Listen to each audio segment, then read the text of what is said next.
దేవుని పరిశుద్ధ నామమునకు మహిమ కలుగునుగాక. మన ప్రభువును మన రక్షకుడుగు యేసు క్రీస్తు నామంలో అందరికీ శుభాభివందనాలు. హెవెన్లీ లైఫ్ మినిస్ట్రీస్ తరపున తెలియజేస్తున్నామండి. ఉదయకాలము పాట పాడుకుంటూ దేవుణ్ణి ఆరాధిద్దాం. హల్లెలూయా. జుంటె తేనె కన్నా తీయనిది, వెండి పసిడి కన్నా మిన్నాది, పొంగి పొల్లుచున్న ప్రేమనిది యేసుని నామము. యేసు అసాధ్యుడవు నీవు, మరణాన్నే జయించిన వీరుడవు, సర్వాన్ని శాసించే యోధుడవు, నీకు సాటి లేరెవరు. రక్షకా నీవేగా నా బలము, దేవా నా దాగు స్థలము నీవే, నీవే నిజమైన దేవుడవు. ప్రాణమిల్లి మ్రొక్కెదము, లోకమంతటికి రక్షణ మార్గము, జనులందరికీ బ్రతికించే జీవము, సర్వకాలములో నివసించు సత్యము, యేసుని నామము. ఆకాశము కన్నా విశాలమైనది, విశ్వమంతటిలో వ్యాపించి ఉన్నది, ఊహల కందని ఉన్నతమైనది, యేసుని నామము. జుంటె తేనె కన్నా తీయనిది, వెండి పసిడి కన్నా మిన్నాది, పొంగి పొల్లుచున్న ప్రేమనిది యేసుని నామము. యేసు అసాధ్యుడవు నీవు, మరణాన్నే జయించిన వీరుడవు, సర్వాన్నే శాసించే యోధుడవు, నీకు సాటి లేరెవరు. హల్లెలూయా. ఈ ఉదయకాల సమయంలో మన కొరకు సిద్ధపరచబడిన వాగ్దాన వాక్యము మనము నేర్చుకుందామండి. ఇక్కడ చూస్తున్నట్లయితే ద్వితీయోపదేశ కాండము 30వ అధ్యాయము 5వ వచనం. ద్వితీయోపదేశ కాండము 30వ అధ్యాయము 5వ వచనం. నీ పితరులకు స్వాధీనపరిచిన దేశమున నీ పితరుడైన యెహోవా నిన్ను చేర్చును, నీవు దాన్ని స్వాధీనం పరుచుకొందువు. ఆయన నీకు మేలు చేసి నీ పితరుల కంటే నిన్ను విస్తరింప చేయును. ఇక్కడ చూసినట్లయితే మన పితరులతో మరి దేవుడు సెలవిచ్చినట్లుగా మనం చూస్తాం. పితరులు అంటే అబ్రహాము, ఇస్సాకు, యాకోబుల దేవుడు, దావీదు దేవుడు, మరి మోషే, కాలేబు, ఇంకా ఎవరెవరు ఉన్నారో వారందరికీ దేవుడు ఏ విధంగా మరి స్వాస్థ్యం అనుగ్రహింపజేశాడో భూభాగం, అదే విధంగా మనకు పితరులకు ఇచ్చిన వాగ్దానమును మనకును స్థిరపరుస్తున్నాడు, అనుగ్రహింపజేస్తానంటున్నాడు. నీ పితరులు స్వాధీనపరిచిన దేశమును నీ దేవుడైన యెహోవా నిన్ను చేర్చును. మనకు అనుగ్రహించే దేవుడు, మనల్ని చేర్చే దేవుడుగా నీవు దానిని స్వాధీనపరుచుకొందువు. మనము స్వాధీనపరుచుకుంటామని దేవుడు సెలవిస్తున్నాడు. ఆయన నీకు మేలు చేయను. ఆయన స్వాధీనం చేయడమే కాదు, మేలు చేసే దేవుడు ఉన్నాడు మన పక్షంగా. అంతేకంటే ఇంకా చూస్తున్నట్లయితే మనము విస్తరింపబడతామని ఈ వాక్యంలో రాయబడినట్లుగా మనం చూస్తాం. అయితే ద్వితీయోపదేశ ఖండము 7:6లో చూస్తే, ఎందుకంటే నీ దేవుడైన యెహోవా ప్రతిష్ఠిత జనముగా మనల్ని చేసుకున్నాడు గనుక, ఆయన బిడ్డలుగా ఆయన చేత ఏర్పరచబడిన వారము, పిలువబడిన వారం గనుక దేవుడైన యెహోవా భూమి మీదనున్న సమస్త జనము కంటే ఎక్కువగా మనల్ని ఎంచినట్లుగా మరి అక్కడ రాయబడినట్లు, నిన్ను తన స్వకీయ జనముగా మనల్ని ఏర్పరచుకున్న దేవుడు స్వకీయ జనముగా ఏర్పరచుకున్నాడు. సమస్త జనము కంటే ఎక్కువగా చేసి ఉన్నాడు. అక్కడ మన అబ్రహాముతో సెలవిస్తాడు, సమస్త జనము కంటే అధికముగా నేను ఆశీర్వదిస్తాను అని మరి వాగ్దానం చేస్తాడు దేవుడు. మనకు ఆ వాగ్దానాన్ని దేశంలోనికి మనల్ని నడిపిస్తున్నాడు. మనము దాన్ని స్వాధీనం చేసుకుంటున్నాం. నిశ్చయముగా మనం స్వాధీనపరుచుకుంటున్నాం. ఆయన మనకి జీవాన్ని ఇచ్చాడు, ఆయన మాట ఇచ్చాడు గనుక దాని ద్వారా మనము స్వతంత్రించుకుంటున్నాం, మనం స్వాధీనపరుచుకుంటున్నాం అన్నమాట. నీ దేవుడైన యెహోవా తాను నీ పితరులతో ప్రమాణం చేసిన నిబంధన, అది నిబంధన అంటే ఒడంబడిక, ఒప్పందము చేసుకున్నాడు అనమాట. అది నీకు ఇస్తానని మరి మనకి ఇస్తున్నాడు గనుక మనకి కృప చూపిన దేవుడుగా ఉన్నాడు ఆయన. ఇంకా చూసినట్లయితే ఆయన మనల్ని ప్రేమించి ఆశీర్వదించిన దేవుడు, అభివృద్ధి చేసిన దేవుడు. నీకు ఇచ్చేదనని పితరులతో ప్రమాణం చేసిన దేశంలో గర్భఫలాన్ని దీవిస్తానన్నాడు, భూఫలము దీవిస్తానని సెలవిచ్చిన దేవుడు.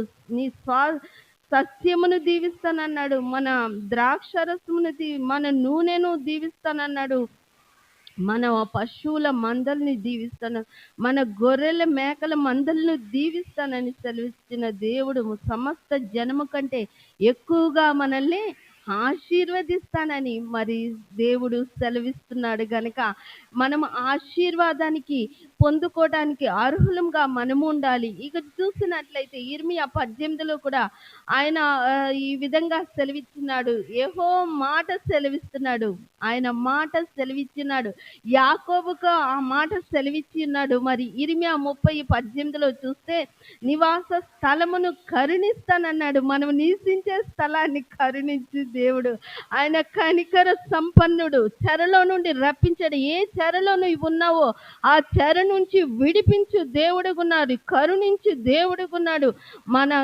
మనల్ని కొండ మీద పట్టణాలుగా నగరులుగా కడతాడంటే అక్కడ యాకోబుతో చెప్పి ఉన్నాడు, యథాప్రకారంగా నివాసము గలిదిగా అవుతుందని అక్కడ మరి యాకోబుతో సెలవిస్తూ ఆ మాటలను మనకును మరి చెప్తున్నట్లుగా అక్కడ కృతజ్ఞత స్తోత్రాలు ఆనంద ధ్వనులు ఉంటాయని అక్కడ రాయబడి, నా జనులకి నెన్నటికి సిగ్గు నొందరు అని మరి అంటున్నాడు. ఆయన నిశ్చయముగా మరి ఆయన చేసిన నిబంధన, ఆయన చేసిన ప్రమాణము మన పట్ల నెరవేరుస్తాడని సెలవిస్తున్నాడు. ఇంకా మరి ద్వితీయోపదేశకాండం 1:21లో చూస్తే, నీ దేవుడైన యెహోవా ఈ దేశమును నీకు అప్పగించును, మన దేశం మనం నివసిస్తున్నది మనకు అప్పగిస్తానన్నాడు. మనం స్వాధీనపరచుకోవడానికి సిద్ధంగా ఉండాలని మరి మనం చేస్తున్నాం. ఇంకా మనకి మనం ఎక్కడ అడుగు పెడితే అక్కడ దేవుడు మనకి అనుగ్రహిస్తానన్నాడు. పితరులతో మరి సెలవిచ్చినట్లు మరి స్వాధీనం చేసుకో, అధైర్యపడకు అంటున్నాడు. ధైర్యంగా ఉండు, భయపడకు అని మరి సెలవిస్తున్నట్టు అక్కడ మోషేతో సెలవిచ్చినట్లుగా మనతోను కూడా ఆయన వాక్యము తెలియచేస్తున్నాడు. దావీదుతో సెలవిచ్చినట్లుగా మనతోనూ సెలవిస్తున్నాడు, నిశ్చయముగా అనుగ్రహిస్తానని.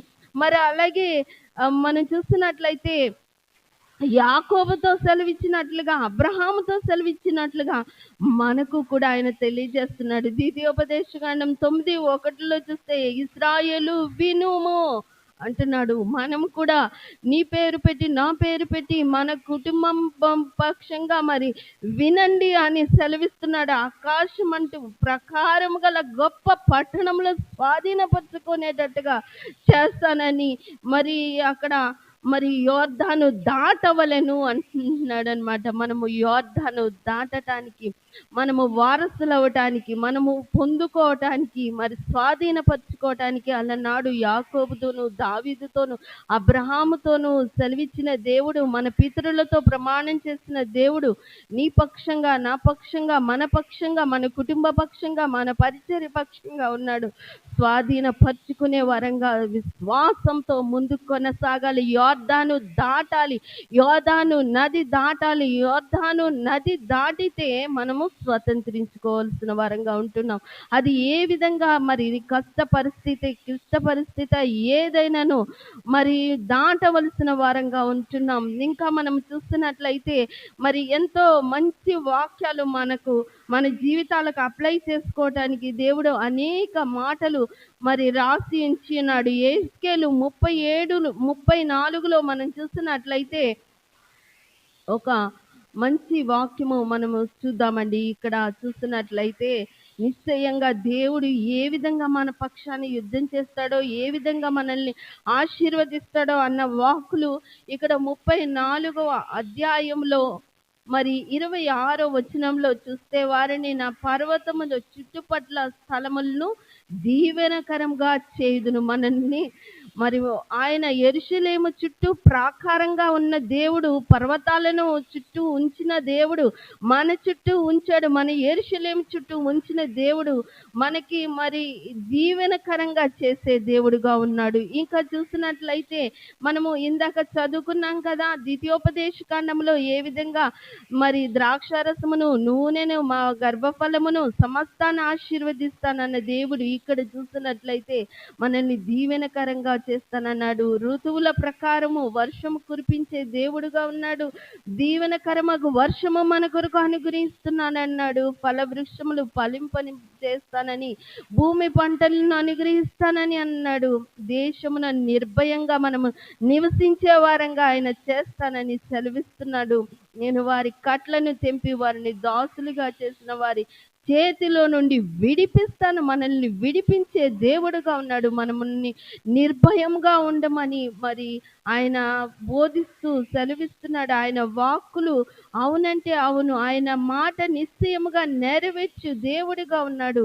నేనే యెహోవానని వారు తెలుసుకుంటారు. ఎవరు తెలుసుకుంటారో? అన్యజనులు తెలుసుకుంటారు.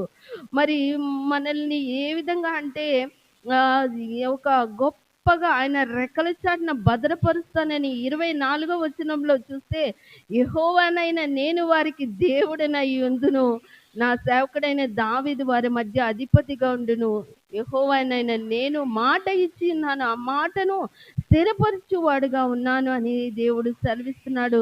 దుష్ట మృగములు దేశంలో ఉండకుండా చేస్తానని సెలవిస్తున్నాడు దేవుడు. మనకి ఎవరెవరు ఆటంకంగా ఉన్నారో, ఎవరెవరు దుష్టులుగా ఉన్నారో వాటన్నిటి నుండి మనకి విడిపించు దేవుడని సెలవిస్తున్నట్లుగా మనం చూస్తాం. ఇంకా చూసినట్లయితే అవమానము లేకుండా చేస్తాను. అన్ని జనుల వల్ల వచ్చే అవమానం కలగకుండా మరి మనల్ని నివసింపజేస్తానంటున్నాడు. ఎవరి భయము లేకుండా సురక్షితంగా మనల్ని నివసింపజేస్తానని ఇక్కడ వాకులో తెలియజేసి, దేశంలో కరువు అన్నది ఇంకా లేదు.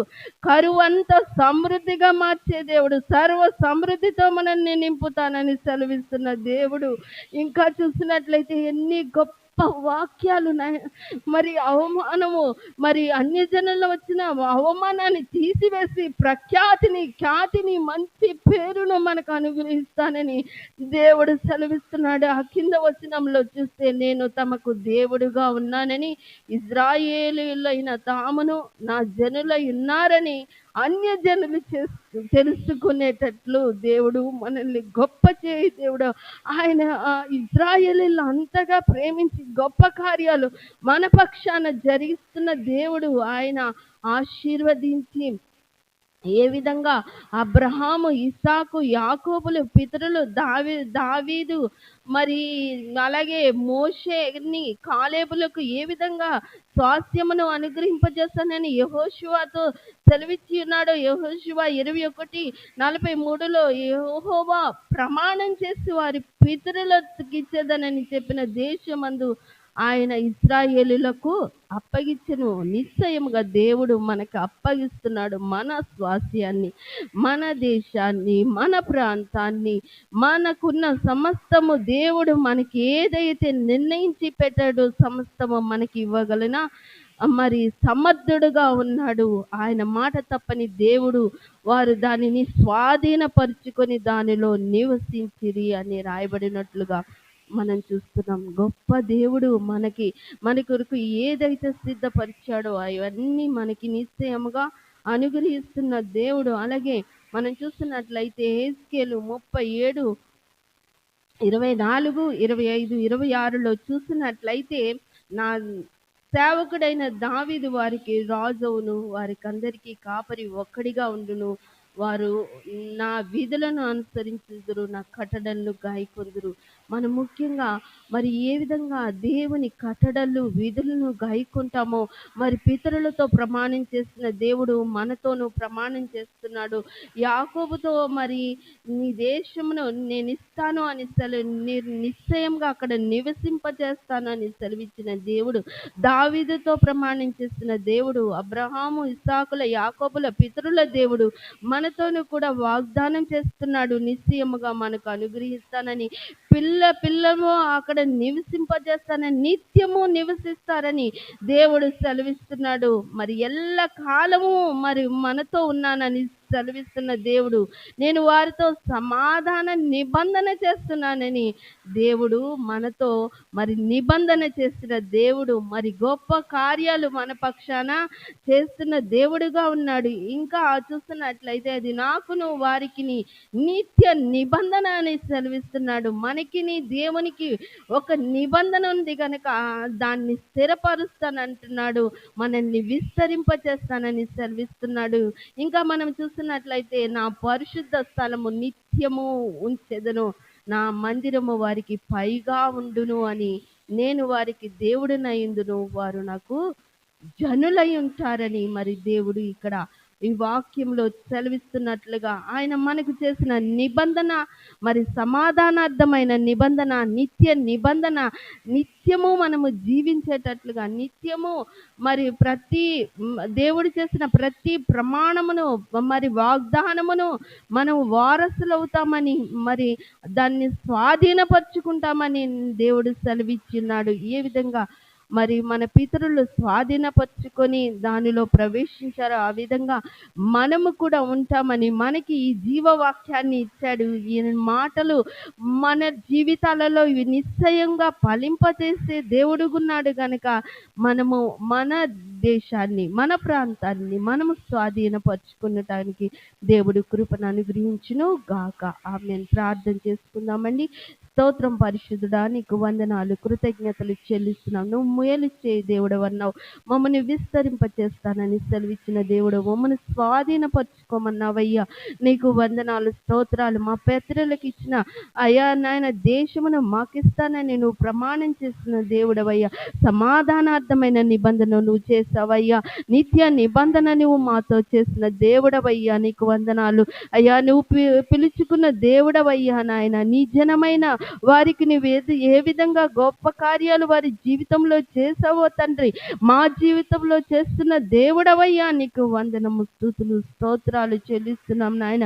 అయ్యా నీ నామంలో సమస్తము స్వాధీనపరుచుకుంటున్నాం. యెహోషువ స్వాధీనపరుచుకున్న విధంగా అబ్రహాము, ఇస్సాకు, యాకోబులు నాయన దేశమును స్వాధీనపరుచుకున్న విధంగా మేమును స్వాధీనపరుచుకుంటున్నాం నీ నామంలో తండ్రి.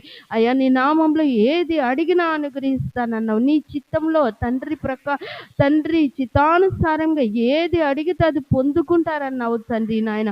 నువ్వు సమస్తము మా జీవితంలో నువ్వు అనుగ్రహించారని నమ్ముచున్నాం తండ్రి నాయన.